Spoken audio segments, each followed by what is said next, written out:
Graças e paz, irmãos. Boa noite. As crianças podem ir para mim, tá? Já tem umas indo ali, mas se tiver mais alguma por aí, agora vai começar o mim, vocês já podem ir para lá. Bom, nesse mês de janeiro, nós estamos meditando acerca dos salmos para o nosso ano, né? Salmos para um novo ano. E é a continuação de uma série do ano passado. E é interessante pensar em Salmos para um novo ano, porque ele não é o livro óbvio, né, imediato que você pensaria para refletir, tirar lições e instruções para um ano novo que começa. A gente poderia, de maneira muito mais óbvia, fazer conselhos para um novo ano a partir de Provérbios. É um livro de instruções. Não é? Seria fácil a gente fazer instruções para o nosso ano a partir do livro de Provérbios. Ou Eclesiastes, por exemplo. A gente olhar a sabedoria de Salomão no fim da vida e aprender o que ele fez de certo e o que ele fez de errado para que a gente reproduzisse ou não, né? De acordo com a instrução de Salomão. Mas o livro de Salmos, ou o Saltério, né? Os Salmos não é um livro de fato, né? Ele é uma coleção. Ele é maravilhoso para a gente fazer essa reflexão, porque diferente de Provérbios, onde Salomão nos dá conselhos, ou em Eclesiastes, onde Salomão fala aquilo que ele fez e que deu certo e que deu errado, o livro de Salmos ele vai nos mostrar o povo de Deus fazendo. O livro de Salmos, mais do que um livro de hinos e de cânticos, o hino de Salmos, ele é o livro de Salmos, e eu vou chamá-lo de livro aqui, porque é mais fácil da gente organizá-lo, ele é um livro de orações. Ele é um livro onde o povo de Deus ora e clama ao Senhor. Ele é cantado, sim, mas ele não deixa de ser um livro de orações. E é interessante que esse livro de orações, ele é especial, porque diferente das nossas orações, que a gente expressa aquilo que está no nosso coração, os salmos, eles são orações ao Senhor e cânticos ao Senhor, que o Senhor inspirou os homens a orar, para ensinar como nós devemos orar ao Senhor, como nós devemos glorificar ao Senhor, como Ele quer ser adorado, como Ele quer que a gente sofra diante dEle, como Ele quer que você até aparentemente se desespere diante dEle. Ele mostra para a gente como Ele quer se relacionar conosco no livro dos Salmos. E Salmos é a resposta do povo para Deus em suas orações e cânticos.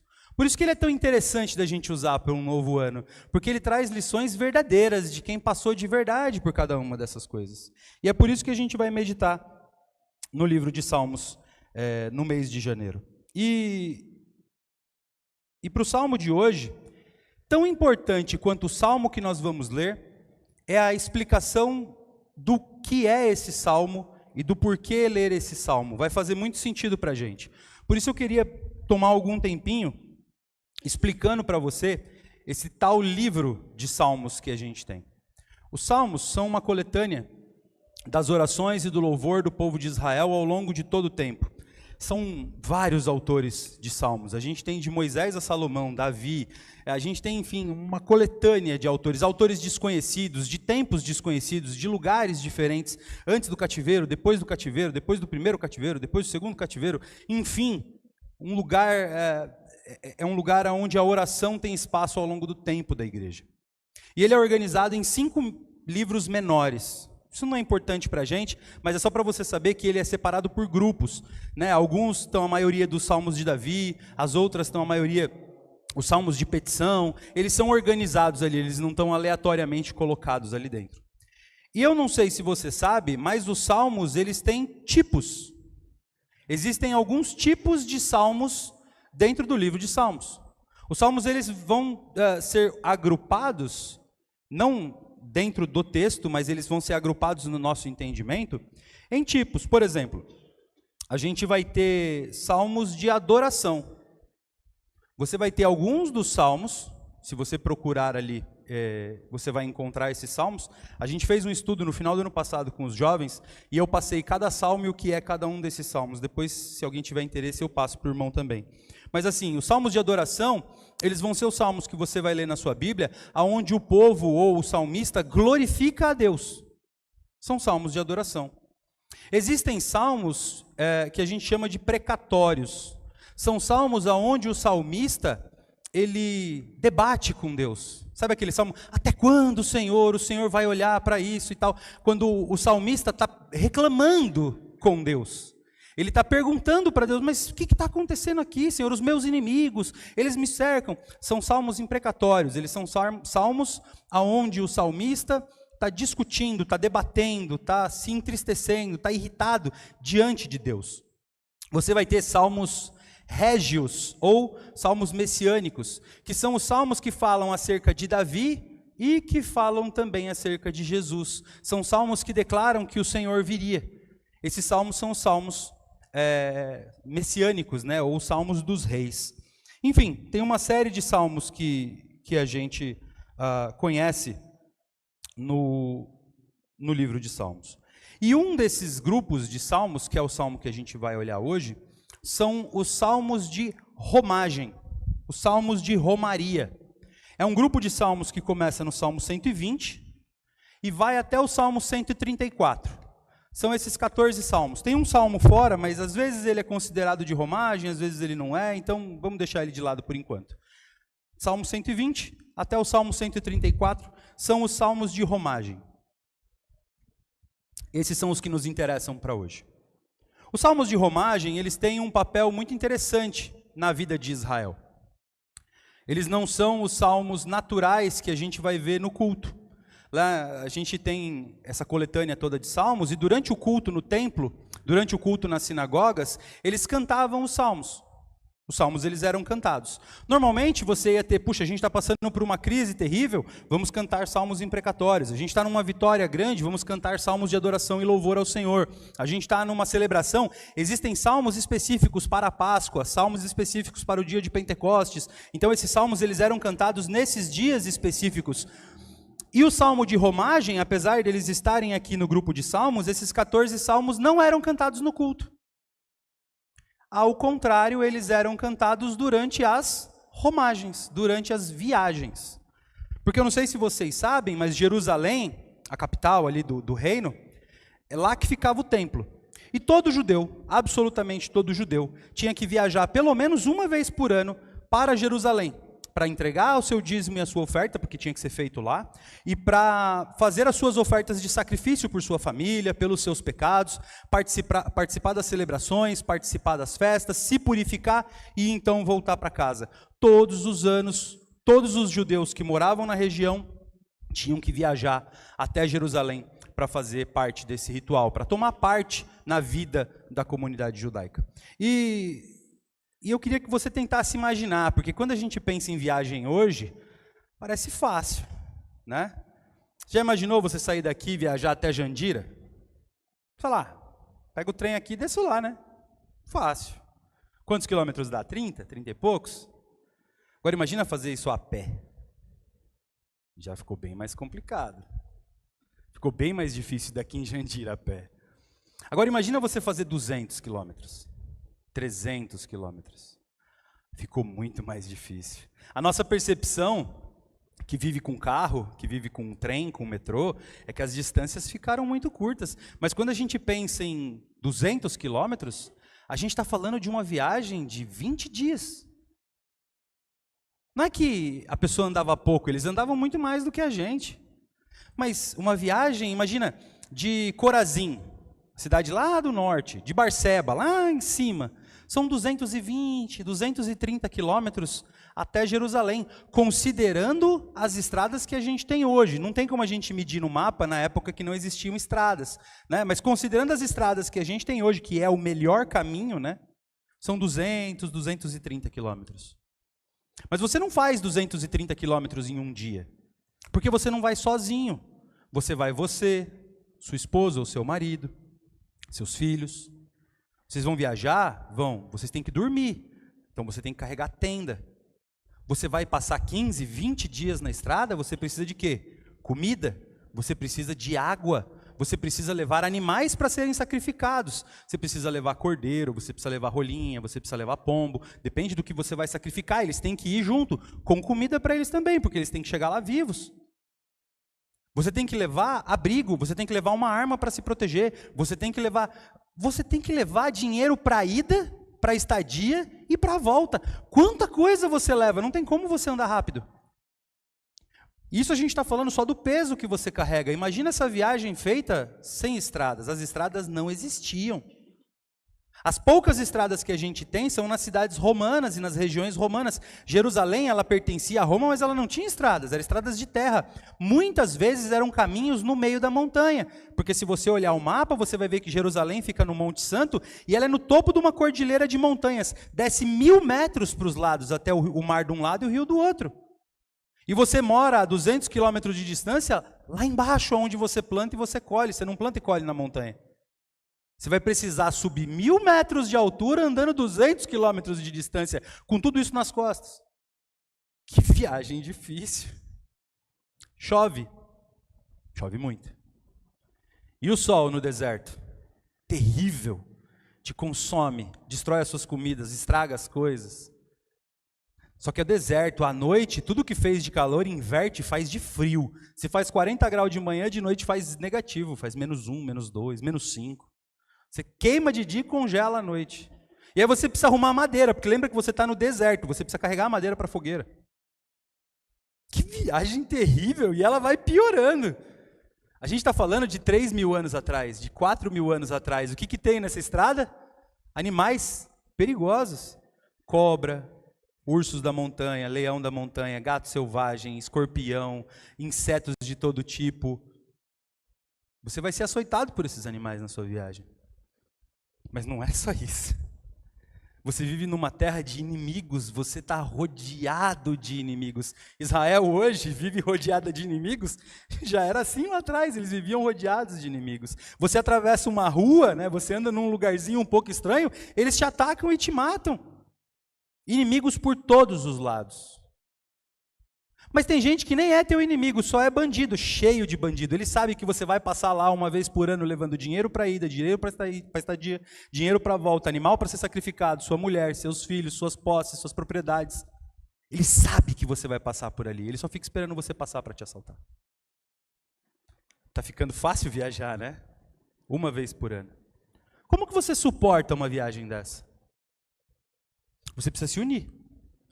E aí os judeus de uma região se juntavam, montavam uma caravana e viajavam juntos para tentar diminuir os riscos dessa viagem, para tentar dividir o fardo dessa viagem, para tentar acalmar os corações, para tentar chegar lá onde eles precisavam ir, a Jerusalém, no templo, na presença do Senhor. É uma viagem terrível. Essa vida de peregrinação, ela acontecia todos os anos. E aí o Salmo de Romagem vai ter um papel fundamental nessa história. O povo está viajando junto.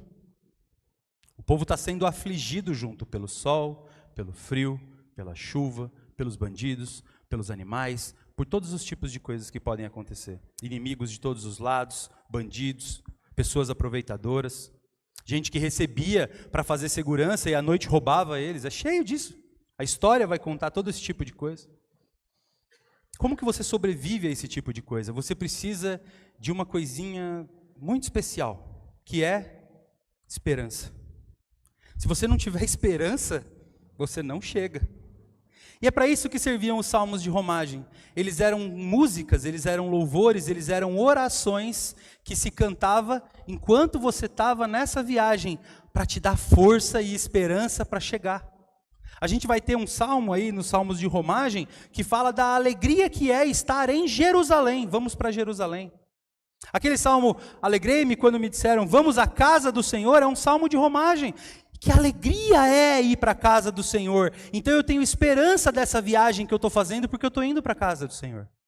O salmo da semana passada que o pastor pregou, o salmo 126, ele fala sobre o dia em que o Senhor nos libertou do cativeiro. Que dia maravilhoso foi aquele, porque nos enche de esperança e nos faz conseguir caminhar nesse dia difícil.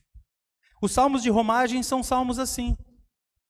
Mas não são só isso. Se você pegar o Salmo 121, o Salmo 123, eles são salmos que aproveitam que você está longe dos confortos, longe do seu dia a dia, longe das coisas da tua casa, longe das suas preocupações. Você está reunido no povo, comendo pouco, andando muito, sofrendo no sol, sua carne está amassada, então eu vou te santificar.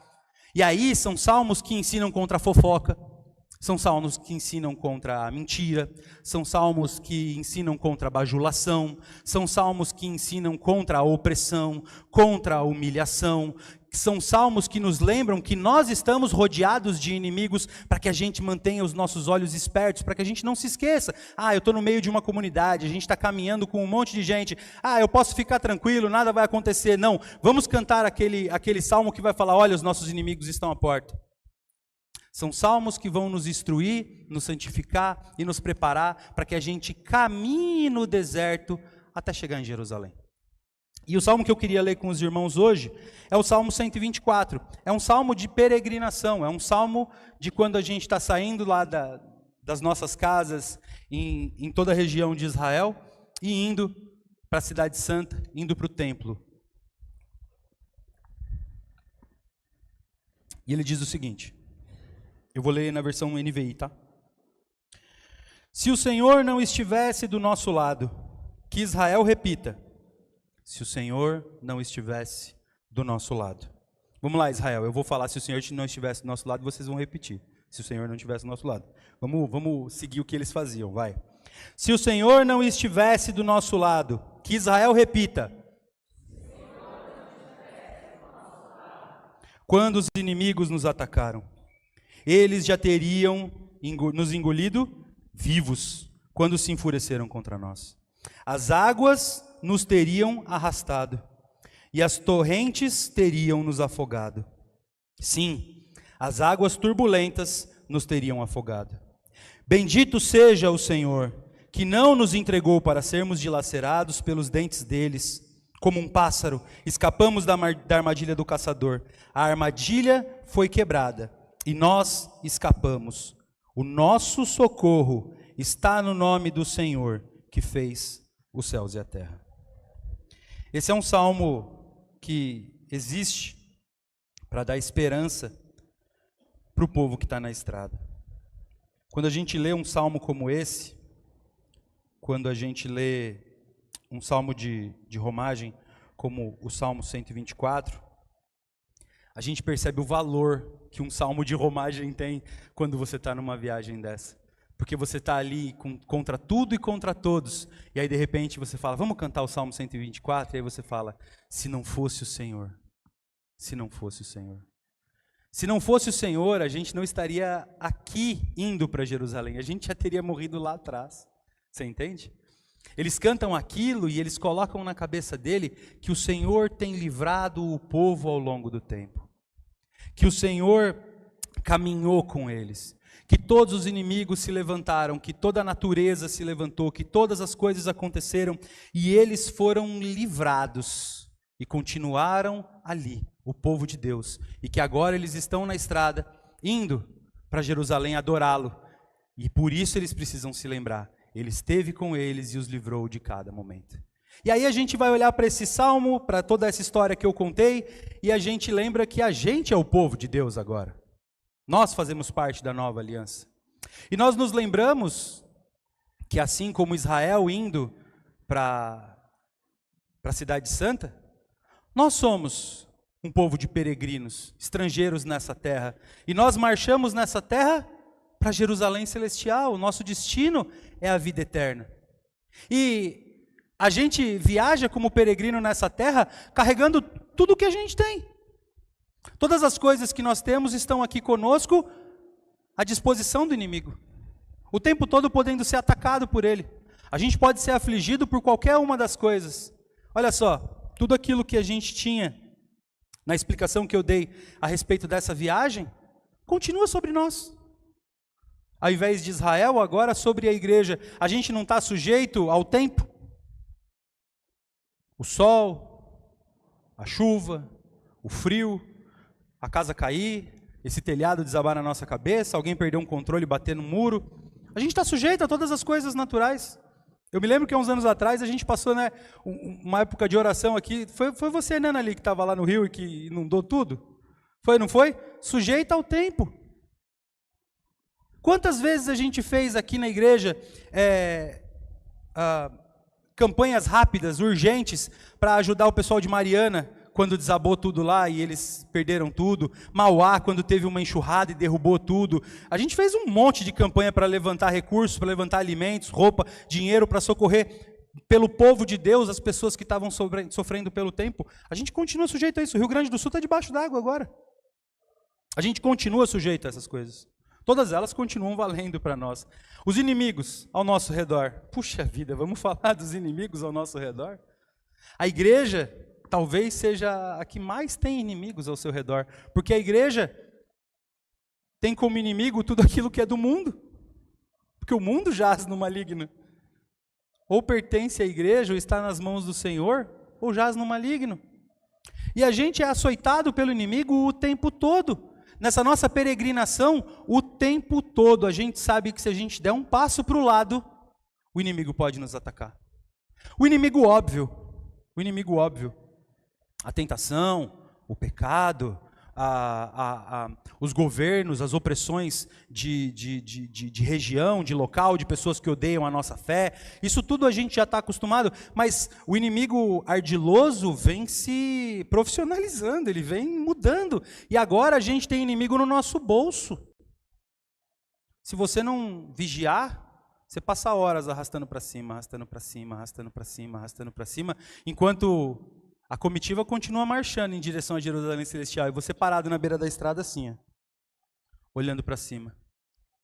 A gente tem vivido um tempo em que os valores que nos formam como igreja estão sendo destruídos.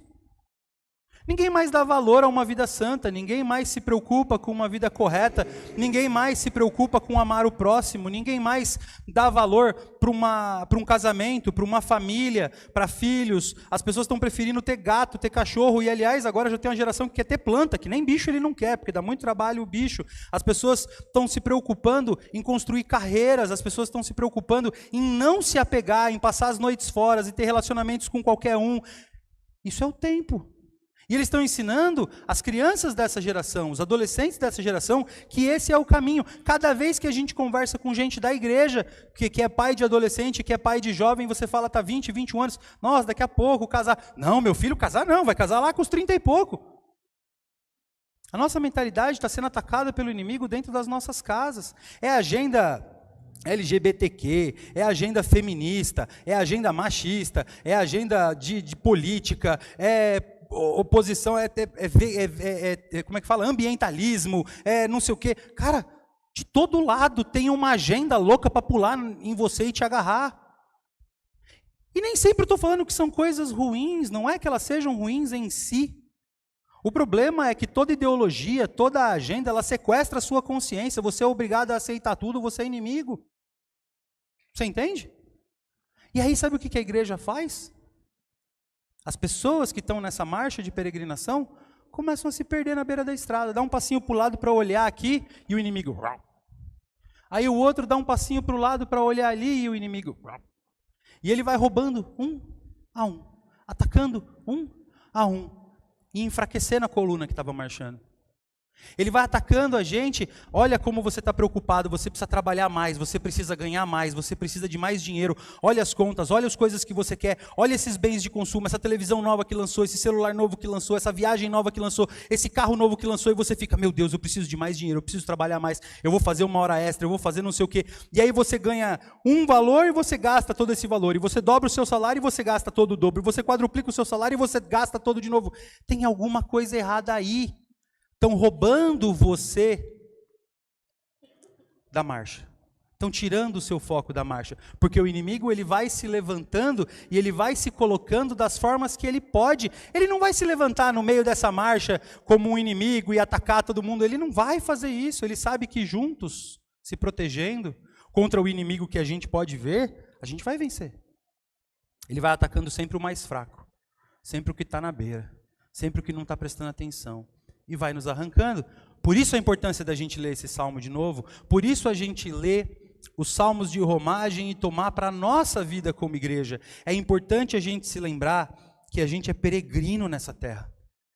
É importante a gente se lembrar que a gente tem um destino muito claro. Nós estamos indo para Jerusalém Celestial, nós estamos indo para a casa do nosso Pai, nós estamos indo diante do trono do Rei para adorá-lo. A gente não pode se permitir desviar nem para a esquerda, nem para a direita nesse nosso caminho, ou a gente não vai chegar, porque de todos os lados nós estamos rodeados de inimigos. E se não bastam os inimigos naturais, tem os inimigos espirituais, eles estão todos ao nosso redor e eles querem nos consumir e nos destruir, nos impedir de chegar no nosso destino, que é a Jerusalém Celestial. A gente não pode permitir que isso aconteça. A gente precisa afastar de nós qualquer distração nesse sentido. A gente precisa se santificar na palavra de Deus. A gente precisa se agarrar um no outro e na fé que a gente tem em comum e edificar um ao outro para que a gente continue caminhando nessa marcha. E aí a gente volta para o Salmo. Qual é a importância do Salmo de romagem na nossa vida? Nós somos romeiros nessa terra, então a gente pode cantar. Se não for o Senhor, né? Se não for o Senhor do nosso lado, quando os nossos inimigos nos atacaram, eles nos teriam engolidos vivos. Cada vez que a gente olha os ataques do inimigo, a gente tem uma oportunidade de cantar exatamente isso. Se não fosse o Senhor, nós teríamos sido engolidos vivos. Cada vez que a gente vê um crente caindo, cada vez que a gente vê uma igreja sendo atacada, cada vez que a gente vê um inimigo se levantando, a gente precisa cantar o salmo e se lembrar que se não fosse o Senhor, seríamos nós. Se não fosse o Senhor, seria a igreja. Se não fosse o Senhor, a gente já teria ficado pelo caminho. Mas, em compensação, nós, e só nós, temos a alegria de ter a certeza, quando nós lemos esse texto, de que se não fora o Senhor, entender que foi o Senhor. A gente canta no passado, se não fosse o Senhor, nós teríamos sido destruídos. Mas Ele estava lá, e por isso nós não fomos destruídos. E aí trazer para a nossa vida agora, se não for o Senhor, nós seremos destruídos, mas Ele está aqui e, portanto, não seremos destruídos. E a gente pode olhar para o futuro e pensar, se não for o Senhor na nossa caminhada, nós nos perderemos, mas nós temos a plena certeza e convicção de que Ele estará lá e será Ele, portanto, nós não seremos consumidos e não perderemos. É para isso que serve o Salmo de romagem, é para nos encher da esperança de não sair do caminho e permanecer nessa caminhada, porque 2024 vai se levantar com muitos desafios, muitos. É desafio na sua saúde e da sua família, é desafio no seu trabalho, é desafio na economia, é desafio na política, é desafio na segurança, é desafio nos relacionamentos, é desafio. O mundo vai ser muito desafiador, e quanto mais se aproxima a volta de Cristo, mais o inimigo se levanta, mais difícil vai ser, maiores vão ser as aflições, maiores vão ser os ardis, as estratégias, as armadilhas no nosso caminho, mais elas vão acontecer. 2024 vai ser um ano extremamente desafiador para a igreja, especialmente porque a nossa igreja tem planos ousados para 2024. A gente quer servir a Deus com ousadia em 2024. A gente tem planos e a gente tem sonhos, a gente tem projetos para evangelismo, a gente tem projetos para reformas, a gente tem projetos para ensino, a gente tem projetos para pregação, a gente tem projetos para consagração, a gente tem projetos para a igreja como um todo. Nós vamos incomodar as trevas esse ano e vai ser difícil. Por isso, a igreja precisa se santificar, para garantir que a gente vai chegar no final do ano e vai cantar como eles. Se não fosse o Senhor esse ano, a gente teria sido consumido. Mas se nós nos santificarmos e vivermos conforme esse salmo nos ensina, nós vamos cantar todos os dias. Se não for o Senhor, nós seremos consumidos. Mas nós vamos cantar na certeza de que vai ser o Senhor e, portanto, não seremos consumidos. A gente tem que viver nesses três tempos. O passado nos ensina que Ele esteve conosco e por isso nós vencemos. O presente nos ensina que Ele está conosco e por isso nós resistimos.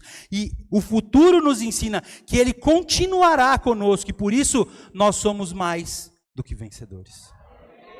Não é que não pode acontecer nada de errado conosco. A chuva vai cair, o sol vai arder, a gente vai ser assaltado, a gente vai ser atacado, mas nós chegaremos lá. Quando o Senhor ora ao Pai, quando o Senhor Jesus ora ao Pai, Ele pede para que o Senhor não nos livre desse mundo, mas que Ele nos livre neste mundo. É nessa certeza que a gente vive.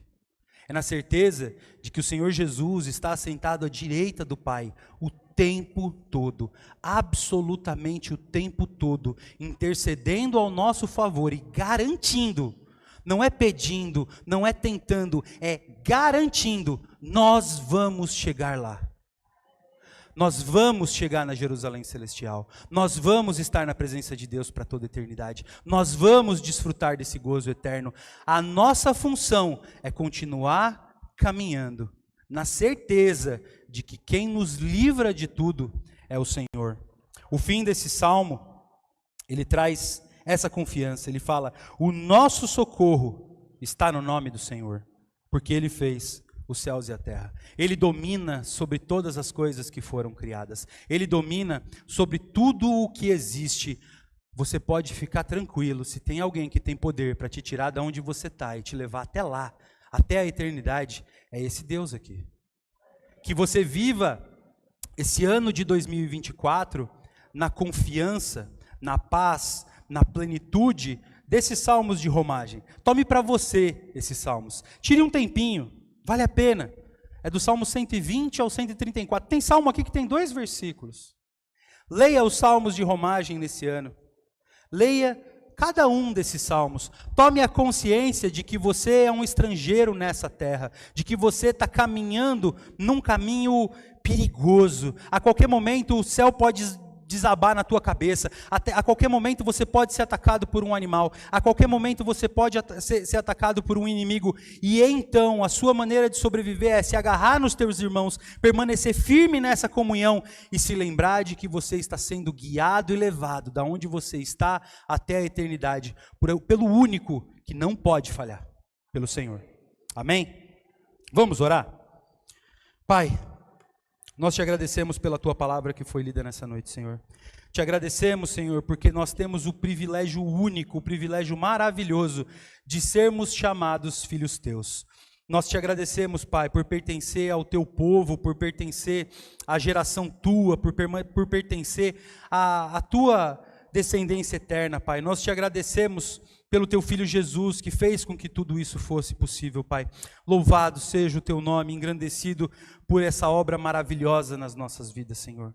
Obrigado, Pai, porque nós podemos caminhar nesse mundo, sabendo que somos peregrinos, sabemos que não somos daqui, sabendo que temos inimigos em todos os lados, sabemos que em tudo somos oprimidos, atacados, açoitados, mas sabemos, Pai, e sabendo de que o Senhor fez todas as coisas, o Senhor governa sobre todas as coisas, e que o Senhor esteve do nosso lado, o Senhor está do nosso lado, e o Senhor estará do nosso lado para sempre, e que, portanto, nós não seremos abalados, Pai. Obrigado por essa certeza e por essa convicção. Te louvamos, Pai, porque a tua igreja permanece aqui, porque a tua igreja permanece unida, porque a tua igreja permanece firme, porque a tua igreja permanece corajosa, porque a tua igreja permanece sendo, Pai, um farol na escuridão, uma embaixada no reino, e te pedimos, ajuda-nos a permanecer corajosos assim, Pai. Ajuda-nos a caminhar neste caminho de dificuldade, ajuda-nos, Pai, a peregrinar por essa terra sem que nenhum se perca, Senhor. Nosso socorro vem de Ti, nós temos a certeza de que o nosso socorro vem de Ti. Encaminha-nos ao longo desse ano, Pai, para que no final dele nós possamos abrir esse salmo e cantar como o Teu povo já cantou muitas vezes: se não fosse o Senhor conosco, nós teríamos perecido, mas o Senhor estava conosco e por isso nós estamos aqui, Pai. Te louvamos, Pai, porque temos a convicção, a plena certeza de que o Senhor estará conosco. Como é bom crer num Deus que não falha, como é bom crer num Deus que não muda, como é bom crer num Deus que é presente, que nos socorre, que nos cuida, que nos abraça, que nos encaminha e que nos leva até a eternidade, onde nós estaremos contigo para sempre, Pai. Toca nas nossas vidas nessa semana, Pai, na confiança que nós temos de que o Senhor é Senhor sobre todas as nossas vidas, te pedimos, entra com providência nas nossas lutas, Pai. Entra com providência, Pai, nas nossas dificuldades, nas nossas limitações, nos nossos pecados. Toca, Pai, nas vidas dos nossos queridos, toca na vida daqueles que estão enlutados, daqueles que estão com necessidades de saúde, de trabalho. Ô Senhor, nós queremos continuar caminhando contigo e por isso te pedimos, vai cuidando da nossa vida enquanto nós te glorificamos e caminhamos na tua vontade, Pai. Te louvamos, Senhor, por essa semana que se inicia, queremos entregá-la nas tuas mãos para a honra e glória do teu nome. Amém.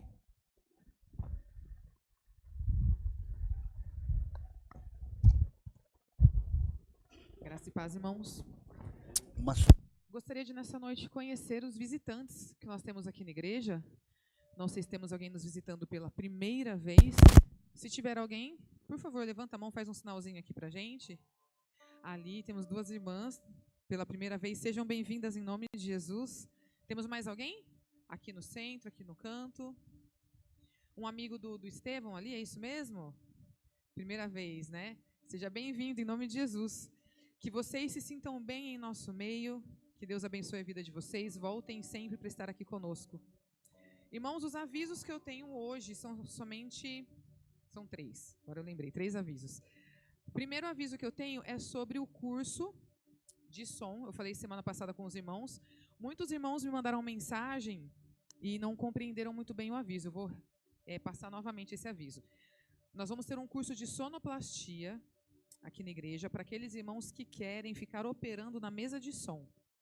Se algum irmão tiver interesse em assistir esse curso para trabalhar fora ou para fazer alguma coisa, pode assistir. É um curso básico, os irmãos ficam livres, mas quem tiver um interesse, procura por mim ou pelo Valtinho, que a gente vai passar o link, é um curso online, é uma vez por semana, aí a gente manda o link para vocês assistem o curso ao vivo com a gente.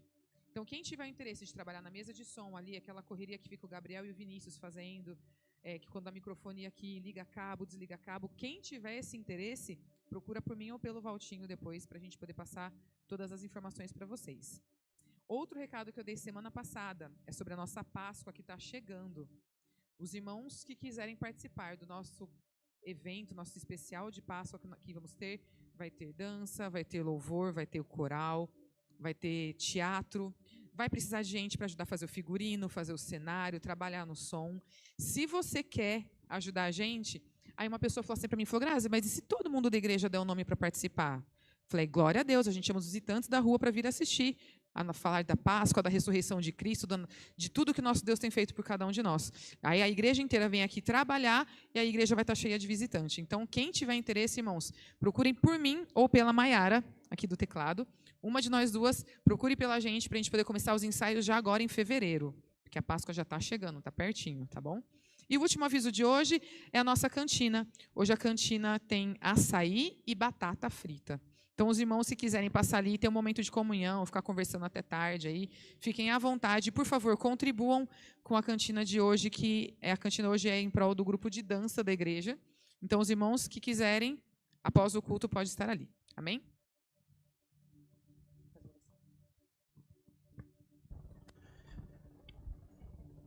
Vamos orar. Oh, voltou o som. Vamos orar para a gente encerrar o culto? Se você quiser se colocar de pé. Fica tranquilo, eu não vou dar a bênção apostólica, tá? Pai, te glorificamos e te louvamos por esse culto. Te louvamos e te glorificamos por cada uma das pessoas que esteve aqui reunidas conosco. Te louvamos, Pai, por cada família representada aqui. Em nome de Jesus, Pai, nós te louvamos por cada uma das pessoas que trabalharam nesse culto de hoje, que dispuseram do seu tempo, dos seus dons, dos seus talentos, para edificar a igreja, Pai. Levanta mais servos teus para servir nessa seara. Levanta, Pai, mais servos teus para estar aqui trabalhando para o reino, para o avanço do teu evangelho, Pai. Te agradecemos, Pai, por cada um dos membros dessa igreja, os que estão presentes, os que estão nos acompanhando online, aqueles que estão ausentes por algum motivo. O Senhor conhece os corações. Pedimos, Pai, que o Senhor visite os corações desses membros que estão afastados por alguma necessidade. E pedimos, Pai, que o Senhor visite o coração de cada familiar das famílias representadas aqui hoje. Que o Senhor derrame da tua bênção, do teu amor, da tua alegria, da tua paz, da tua cura, da tua restauração nas vidas de cada um, Pai. Novamente, Pai, queremos consagrar a nossa semana a Ti. Toma a nossa semana nas tuas mãos, que seja uma semana produtiva, que seja uma semana, Pai, aonde a gente trabalhe, aonde a gente alcance vidas, aonde a gente alcance o nosso sustento, aonde os nossos irmãos tenham novidade de vida, aonde eles tenham boas notícias, aonde problemas se resolvam, Pai, para honra e glória do Teu nome, Senhor. Nós queremos, Pai, Te agradecer porque nós temos a certeza de que o Senhor estará conosco nessa semana e pedimos, Pai, desde já, pelas programações da Tua igreja que vão acontecer nessa semana e começamos a interceder pelo culto da próxima semana, Pai. Nos traga de volta aqui para permanecermos junto como corpo de Cristo, como família de Deus, Pai. Te louvamos pelas nossas vidas, Te louvamos por esse tempo de comunhão e pedimos que o Senhor nos acompanhe para casa e que nos livre de todo o mal agora e em toda essa semana, Pai. Em nome de Jesus que nós agradecemos por tudo. Amém.